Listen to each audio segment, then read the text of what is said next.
My name is Celeste Hanley, 29 years old. The word embarrassment first latched onto me when I was 14, like a stain that refused to wash out. That Christmas, all I wanted was a computer. A real one, not the family's clunky old desktop that froze every 10 minutes. I imagined unwrapping a slim, silver machine that would open up new worlds. Instead, I got clothes, and when I looked disappointed, my mother laughed lightly and explained to the relatives, "She's going through a phase." Her voice was full of that patient tone parents use when excusing a child's temporary foolishness. All this computer nonsense will pass once she discovers boys and makeup. It didn't pass. 15 years later, that phase had evolved into the family's most reliable source of discomfort. By then, my brother Marcus had built himself into a Wall Street wonder boy. A rising investment banker, polished and charming, the kind of man people trusted immediately because he looked the part. Marcus's path was linear, prestigious, and universally admired. My path? Let's just say it was the one that required careful explanation at dinner parties. The family had learned to frame me as the one who never quite figured out how to translate intelligence into respectability. That pattern was set early. When I graduated high school as valedictorian, the spotlight still found Marcus, who'd made varsity football. When MIT awarded me a full scholarship, the family toast was about Marcus's acceptance to Harvard. When I graduated summa cum laude with dual degrees in computer science and electrical engineering, the champagne corks popped, not for me, but for Marcus landing his first Goldman Sachs internship. Straight A's in mathematics were nice, but football trophies sat proudly on the mantelpiece, polished before guests arrived. My academic honors were briefly mentioned in holiday newsletters, overshadowed by detailed stories of Marcus's internships, promotions, and networking connections. The disconnect widened as we entered adulthood. Marcus married Jennifer, a girl from a good family in Connecticut, right on schedule. Their relationship moved like clockwork. Dating, engagement, wedding, child. Everything aligned with expectations. Their life fit neatly into dinner party conversations. Meanwhile, I returned home after MIT, not because I failed, but because I had an idea too wild to explain in simple sentences. My parents said I needed time to figure things out. What they meant was, Celeste is lost. Lost looked like me, sitting in the basement, surrounded by towers of servers, humming circuit boards, and prototypes that even I barely understood in their early stages. Quantum processors. Algorithms that behaved like puzzles wrapped in riddles. A language of electricity and mathematics no one in my family spoke. "She's always been different," my mom would say when neighbors asked about me. She delivered the phrase with a sympathetic shrug, as though I had been born with a minor defect she hoped might correct itself one day. Very bright, but not particularly practical. She'll figure it out eventually. The subtext, Celeste is brilliant but useless. Marcus was everything they'd hoped for in a child. Harvard MBA, corner office, a wife who looked perfect in family photos, a house in a neighborhood that proved they had made it. At 32, he was the family's crown jewel. Me? At 29, I was still figuring things out. According to the consensus, I was pursuing hobbies that might impress other technical nerds but meant nothing in the real world. The truth was different. That basement had grown into something closer to a research facility than a temporary workspace. 8 years of obsessive trial, error, and progress had led me to breakthroughs in quantum computing applications. But trying to explain quantum entanglement at Thanksgiving? Pointless. My words evaporated in the air like steam, met with polite nods and vacant stares. Dad's standard line was, "She's very dedicated to her research." He liked that word, research. It sounded respectable enough, as if I worked for a lab or university. It certainly sounded more acceptable than "our daughter plays with computers in the basement." The Christmas gathering that year was particularly crowded. Cousins, uncles, aunts, family friends, all packed into our parents' colonial-style house. The smell of roasted turkey mingled with the sharp scent of pine from the massive tree in the living room. Fairy lights blinked rhythmically as if applauding Marcus's every story. These events were showcases. a chance for relatives to parade their success and compare milestones.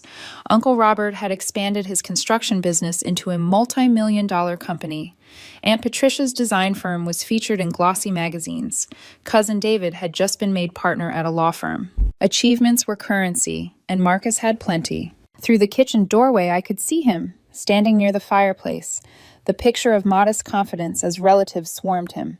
Dad boasted to Uncle Robert, "Marcus just closed a $200 million acquisition deal. The client requested him personally for his reputation in handling international transactions." Laughter, clinking glasses, words of admiration. Marcus accepted each with the easy humility of someone accustomed to it. Meanwhile, I stood in the kitchen arranging appetizers. My role, background labor. I spread crackers with soft cheese while my brother's accomplishments filled the air like trumpets. 20 minutes passed as they discussed his deal structures, regulatory hurdles, global expansion strategies. That was a language everyone there understood. Money, growth, tangible wins. Finally, Aunt Patricia asked, her tone deliberately careful, "And what about Celeste?" Dad hesitated. Barely, but I caught it, the flicker of discomfort in his eyes. "She's still working with computers," he said. His voice hovered on the word computers, like it was a foreign tongue. "Doing some kind of technical consulting work. Very good with that sort of thing." That sort of thing. The phrase wrapped my years of work into a neat, dismissive package. The truth, I had been building and scaling technology companies under the radar, but the details were too complex to unpack, and the results too unconventional to fit their definition of success.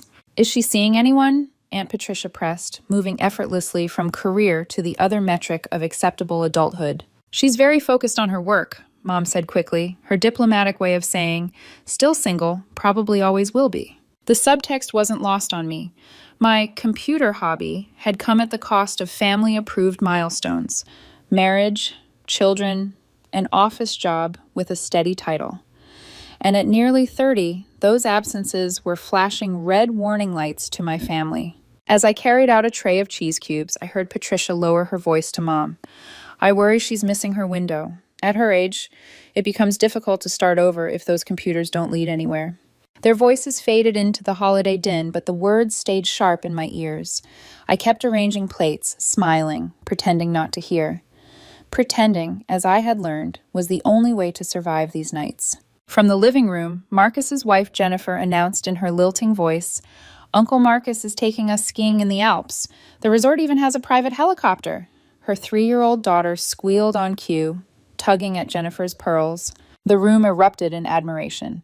"Marcus's bonus this year has been extraordinary," Jennifer added, her smile gleaming with pride. I sat in my usual corner chair, the family's unspoken placement for me. Present, but peripheral. My vantage point let me observe without interfering. "Celeste, tell everyone about your computer work," Mom suggested during a lull, her tone encouraging, yet cautious. "It's mostly technical stuff," I answered smoothly, my rehearsed shield. "Database management, system optimization, quantum applications. Boring unless you're into it." Marcus chuckled, just loud enough. "Celeste has always been more comfortable with machines than people." His grin carried condescension polished into charm. "Some people just have different strengths." Laughter rippled, nods followed, consensus sealed. I sipped my wine, said nothing. Inside, though, I felt a quiet hum, the same steady vibration that filled my basement lab. I knew what they didn't. My machines were no hobby. They were the future. And one day, this family would find out just how wrong they had been. The living room glowed with the warmth of the fireplace, but for me, the heat came from the scrutiny. Every conversation seemed to orbit Marcus, his promotion cycles, his daughter's preschool acceptance, the Swiss vacation waiting after the new year. The air buzzed with admiration, like static you couldn't shake off. I knew the rhythm of these gatherings by heart. Marcus spoke, the family applauded. Jennifer added a detail, and the applause doubled. Their life was a catalog of achievements designed for display. Every story they shared reinforced their success, not just as individuals, but as proof that our family produced people who mattered. I had nothing to add to that symphony. My silence had become a familiar instrument in the background. Jennifer leaned forward on the couch, perfectly composed, in her cream cashmere dress. The headmaster at Riverside Prep personally called to welcome our daughter, she said, her smile glowing with satisfaction. Apparently, her assessments place her in the 99th percentile. Relatives gasped with impressed approval. Aunt Patricia dabbed at her lips with a napkin. She's exceptional, just like her parents. I caught Marcus's subtle nod, the way his chest lifted ever so slightly. He loved moments like these, when admiration rolled toward him as naturally as the tide. From my corner, I fiddled with the rim of my wineglass. It was crystal, polished to perfection, catching reflections of the firelight. A detail, maybe, but I noticed details when no one noticed me. Mom gave me another of her careful nudges. Celeste, you've been working on some projects, haven't you? I swallowed my sigh. The script was always the same. My projects, my work, my vague existence, they were mentioned out of obligation, like dusting the neglected corner of the room. Yes, I said. Still early stages, but potentially meaningful. I knew what they heard. Another excuse. Another hobby. The air filled with polite nods, smiles stretched thin with skepticism. Uncle Robert shifted his weight and asked Marcus a question about mergers. Conversation slid past me like water. I leaned back, letting the voices blend into a muffled hum. My eyes wandered across the room, ornaments dangling from the tree, gold and crimson, glittering under soft yellow lights. One of them reflected Marcus's face, distorted but still commanding the room. I thought of the lab in the basement, the humming servers, the glow of monitors, the delicate calculations running in silence. Down there, numbers and circuits bent to my will. Up here, I bent myself to theirs. Jennifer's laugh broke into my thoughts.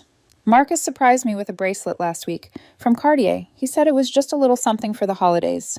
She stretched her wrist toward Aunt Patricia, who clasped it admiringly. I felt the sting of memory.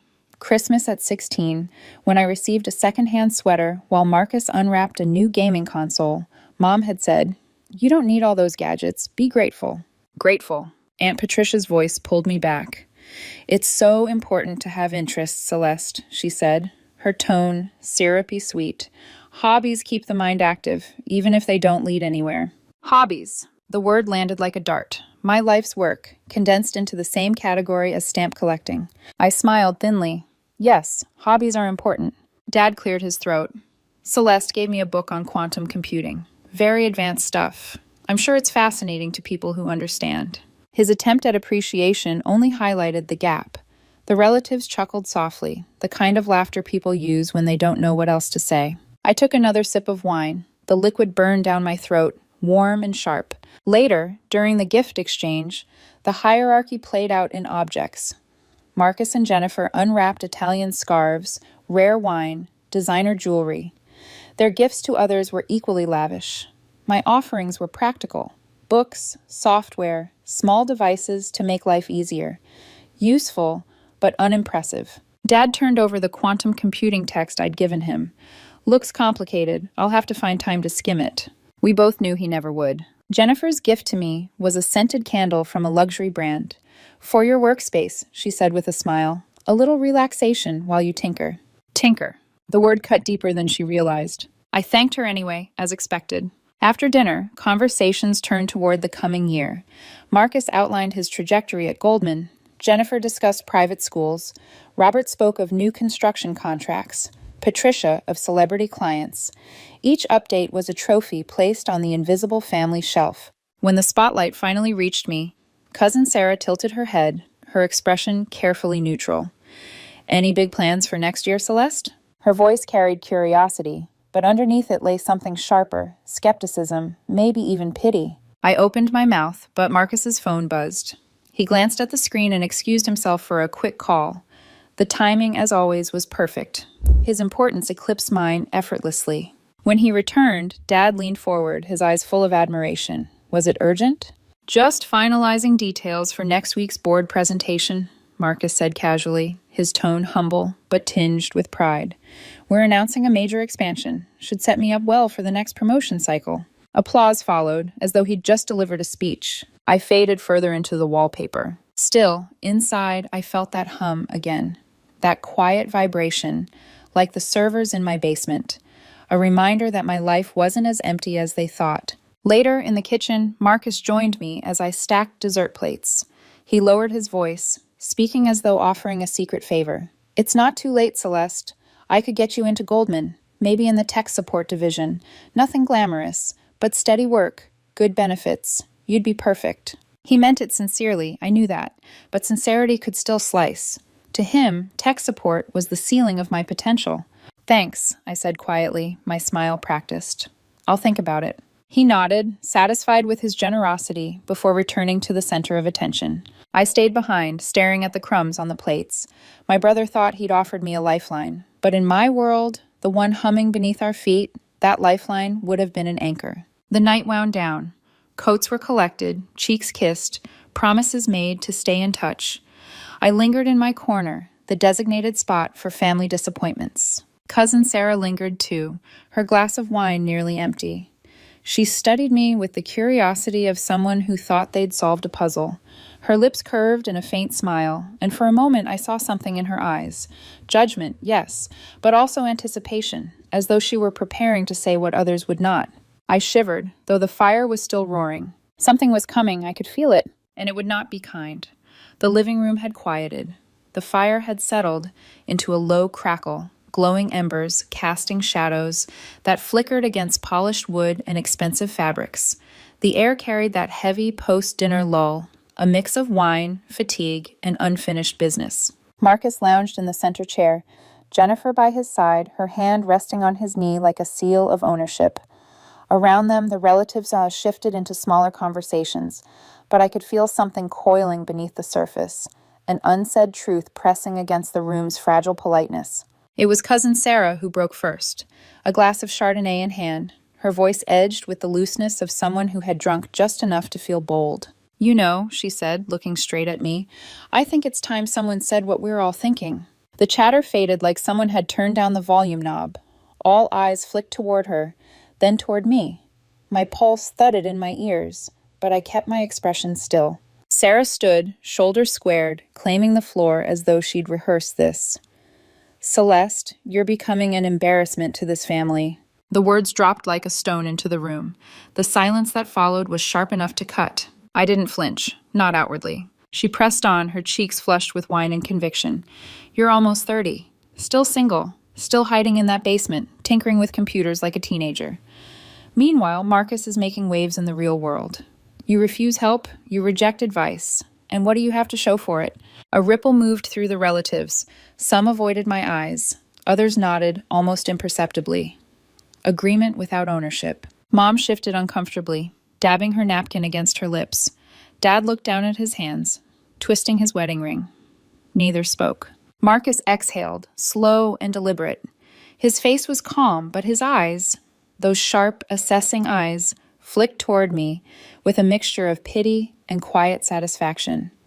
Finally, someone said it, he murmured. Jennifer squeezed his knee, murmuring something I couldn't hear, though her smirk said enough. Sarah's voice rose, finding strength in the silence. You had every advantage.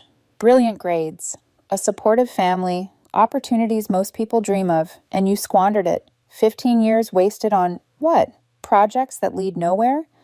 At some point, potential expires, Celeste, and yours already has. Her words echoed, bouncing off the walls, off the ornaments, off my very skin. I let the silence stretch, refusing to give her the reaction she craved. Inside, though, I felt something else. Not anger, not shame, but a simmering clarity. Marcus leaned forward, his voice calm, almost gentle. Look, Celeste, Sarah's harsh, but she's not wrong. You're too smart to keep drifting. Let me help you. I can get you into Goldman. Tech support, maybe. It's steady. It's respectable. It'll get you out of that basement. He meant it as kindness. That was the sting. To Marcus, pulling strings for an entry-level support job was a rescue mission. In his world, it was the best I could hope for. I studied him, then Sarah, then the silent gallery of relatives whose eyes flickered with relief that the words had been spoken aloud. Finally, I spoke. I understand. My voice was calm, too calm. Sarah's shoulders dropped, triumphant. Good. At least you're honest about it. Marcus leaned back, satisfied, as if the intervention had succeeded. Jennifer smiled tightly, the kind of smile that said balance had been restored, but they didn't hear what I didn't say. I understand wasn't surrender, it was acknowledgement. I understood them, every assumption, every limit they placed on me, every ounce of disappointment they carried. I understood it all. What they didn't understand was me. The night staggered forward after that, but the air never recovered. Conversations became forced, laughter brittle. Every glance toward me carried the aftertaste of Sarah's words. I moved through it like a ghost, invisible yet newly defined, as if my role as family failure had finally been carved in stone. When Mom began clearing dessert plates, I joined her in the kitchen. The sound of running water filled the silence between us. She kept her eyes on the sink. Sarah was too blunt, she said finally, but she's not wrong to worry. I set down the plates. I know. She turned, searching my face for cracks. When she found none, she sighed. We just want you to be happy, Celeste. I know, I repeated, my voice quiet. Dad poked his head in. Don't take it too hard. Families say things they don't always mean. But he didn't deny it either. Back in the living room, Marcus was fielding questions about investment strategies, Jennifer chatting about Swiss slopes, Sarah laughing as though she hadn't just ripped me open. I returned to my corner chair, folding myself into silence. My wine glass was nearly empty. I stared at the last drop swirling in the bottom, dark and heavy, and thought of the lab downstairs. The hum of the servers, the light of the monitors, the algorithms that didn't judge, didn't dismiss, didn't laugh. Down there, I wasn't an embarrassment. I was a creator. Up here, I was a cautionary tale. I tilted the glass, swallowed the last drop, and let the silence wrap around me. What they couldn't know, what they couldn't even imagine, was that their intervention had come too late, because the world was already shifting beneath their feet. And soon, very soon, the truth they had spent years ignoring would crash into this living room like a storm they couldn't stop. The evening was winding down, though the weight of Sarah's words still hung in the air like smoke that refused to clear.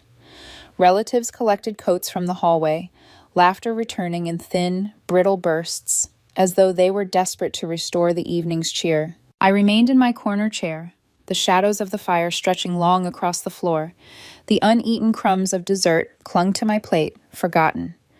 No one spoke to me, but I could feel the occasional glance, a mixture of pity, resignation, and the satisfaction that came from finally naming the family's shame. Marcus was scrolling through his phone, Jennifer leaning over his shoulder, whispering about ski resorts and flight times. Sarah was still flush with her own courage, laughing too loudly, her glass raised like a victory torch. It was almost over, and then Dad's phone rang. The ringtone was distinct, a crisp chime reserved for his most important contacts. He glanced at the screen, his brow furrowing. For a moment he hesitated, torn between holiday etiquette and professional obligation. Then he lifted it to his ear. Richard, he said, his tone sharpening into professional warmth. Merry Christmas to you too. Richard. Even from across the room, the name made my chest tighten. Richard Thompson, the business journalist Dad admired, the one who had interviewed him twice for articles on manufacturing trends. Dad often mentioned Richard like a badge of honor, proof that he had access to circles just beyond his reach. The room quieted. We could all hear Richard's voice, loud enough to carry through the phone. Dave, sorry to intrude on Christmas, but I had to verify something for a story I'm working on. Dad straightened in his seat, gesturing for silence. Pride glowed faintly in his eyes. His most prestigious contact had called him, right here, in front of everyone. Richard continued, his tone brisk, businesslike. Is your daughter, Celeste Hanley, really the one Forbes just named as America's youngest billionaire? The words detonated in the room. Silence. Pure, suffocating silence. Even the fire seemed to pause, flames frozen in mid-dance. Dad's face drained of color, his mouth parting soundlessly. I'm sorry, what? Richard, oblivious to the earthquake he had just triggered, repeated, Celeste Hanley, founder and CEO of Quantum Dynamics. Forbes released their list an hour ago. She's at the top, net worth estimated at $3.8 billion. We'd like an exclusive interview. Can you confirm she's your daughter? Every pair of eyes in the room turned to me. Marcus's expression collapsed into disbelief, his lips parted but no sound escaping. Jennifer blinked rapidly, as though trying to clear a hallucination. Sarah's face drained pale, her wine glass trembling slightly in her hand. Mom's voice was barely a whisper. Celeste? But Dad was still on the phone, his voice cracking. I don't understand. Are you sure? Richard's tone brightened, animated by professional excitement. Absolutely. The Forbes profile says she built quantum dynamics from her basement lab over the past 8 years, revolutionized quantum computing for financial modeling and data processing. The IPO last month shattered records. She's being called the most influential young entrepreneur of her generation. I sat perfectly still, my hands folded in my lap. My heart raced, but my face was calm, unreadable. Years of silence had trained me well. Dad's hand shook as he held the phone, his eyes darting toward me, like a man staring at a stranger in his own home. She's right here, he finally managed. The relatives leaned forward, their disbelief palpable. Sarah's wine glass slipped from her fingers and landed on the carpet with a dull thud, spilling pale liquid across the fibers. She didn't even notice. Marcus's phone buzzed with a flurry of notifications. His thumbs moved automatically, pulling up articles, news alerts, financial updates. His eyes scanned the headlines, his face shifting through confusion, denial, and something else, something darker. Jennifer whispered, "Oh my God," her hand tightening on his arm. Richard's voice carried on, relentless. "Dave, this is monumental. Can you arrange for me to speak with her tonight? The story's already everywhere. Her work is expected to transform multiple industries. She's the story of the decade." Dad swallowed hard, his voice faint. Yes, I can." The silence in the room was unbearable. Finally, Sarah spoke, her voice small, stripped of its earlier confidence. "Celeste, is this true?" I lifted my eyes, met hers, and simply said yes. No fanfare, no gloating, just truth. Mom pressed a trembling hand to her mouth. Aunt Patricia fumbled for her phone, refreshing her newsfeed until the headline stared back at her. Cousin David muttered, "Holy hell." Marcus stood abruptly, his chair scraping against the hardwood. This doesn't make sense," he stammered. "Quantum dynamics, that's you? All those years? In the basement?" His voice cracked on the last word. "Yes," I said softly, "all those years." Jennifer leaned closer to him, whispering urgently. He shook his head, his eyes locked on me, as though I had suddenly transformed into someone unrecognizable. The fire popped, sending sparks into the air, the only sound in a room where reality had been rewritten. Dad's phone still hung in his hand, Richard's voice faint on the other end. "Dave, are you there?" Dad blinked, finally remembering. "Yes, Richard. She's my daughter. I'll have her call you back." He ended the call slowly, lowering the phone like it weighed 100 pounds. Then he turned to me, his voice hoarse. "Why didn't you tell us?" The question cracked something inside me. Not anger, not triumph, just a quiet, tired ache. Because you never asked, because you never believed, because you only saw what I wasn't. I didn't speak those words. I only held his gaze, letting the silence answer for me. The room around us trembled with its own silence. Every face wore a new expression: disbelief, awe, regret, envy. The hierarchy of our family had been shattered in a single phone call. And in that moment, for the first time in my life, I wasn't the embarrassment. I was the storm. The room didn't feel like the same place anymore. Just minutes ago, the air had been thick with smug laughter and Marcus's stories about international deals. Now it was taut, humming with disbelief. The Christmas tree lights blinked on and off, illuminating faces frozen in stunned silence. Phones began to chime. Sarah's first, then Aunt Patricia's, then Uncle Robert's. Each screen lit up with the same headline: Forbes names Quantum Dynamics CEO, 29, youngest billionaire in America. Every ping was a nail in the coffin of their old perception of me. Marcus scrolled furiously, his face illuminated by the glow of his phone, his jaw clenched, his lips parted slightly. Jennifer leaned into him, whispering, but he didn't answer. His eyes flicked up at me, sharp with something I couldn't quite define. Jealousy, confusion, maybe fear. Sarah finally spoke, her voice cracking. I just called you an embarrassment." Her hand trembled as she set her wine glass on the table, though most of its contents were already on the carpet. "I didn't know." "No," I interrupted gently. "You knew exactly what you thought." The words hung there, quiet but heavy. Mom broke the silence, her hand clutching her chest. "Celeste, is it true? All those years in the basement, quantum dynamics?" "Yes," I said simply. Her eyes filled with tears. Dad looked away, ashamed. For once, neither of them had words. Uncle Robert cleared his throat. 3.8 billion. He whistled softly, shaking his head. That's That's more than my company has ever been worth." His tone wasn't admiration, it was envy. Aunt Patricia was refreshing her phone obsessively, reading aloud as though the printed words might anchor her disbelief. Forbes says quantum dynamics has government contracts pending. International investors lining up. Celeste Hanley's innovations will redefine the financial sector. She looked up at me, blinking fast. How could you not tell us? I let the question pass. It wasn't worth answering. Cousin David's lawyer brain clicked into gear. You'll need ironclad protections. IPO that big. Competitors will circle. Lawsuits, acquisitions, poaching. His voice was half advice, half probing for relevance. I could, if you need counsel, I'd be happy to. There it was, the shift. From dismissive to opportunistic in the span of 10 minutes. I didn't answer him either. Marcus finally spoke, his voice low but sharp. This doesn't make sense. 8 years? You've been down there 8 years, and we thought you were wasting your time. Why didn't you tell us what you were doing? His tone demanded an explanation, as though I owed him one. I held his gaze, because you never listened. His mouth snapped shut. Jennifer touched his arm again, whispering urgently. He pulled away. For the first time, his perfect composure cracked. Sarah sank back into her chair, her face pale. I feel sick, she muttered. You should, I said quietly. The relatives shifted uncomfortably. My calm tone seemed to unsettle them more than anger ever could. Mom finally stepped forward, her voice trembling. Celeste, honey, we're proud of you. Truly. We didn't understand. Pride. The word was foreign, forced through gritted teeth. I nodded, but I didn't thank her. Dad tried next, his voice brittle.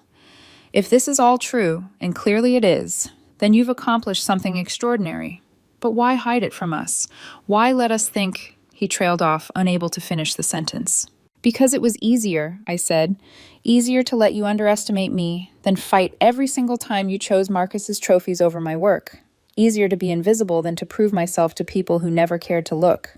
The truth landed heavy, and no one argued. The quiet stretched. The fire popped. Outside, the wind rattled against the windows. Marcus's phone buzzed again, and his face tightened as he read it. He turned the screen toward Jennifer. I caught a glimpse.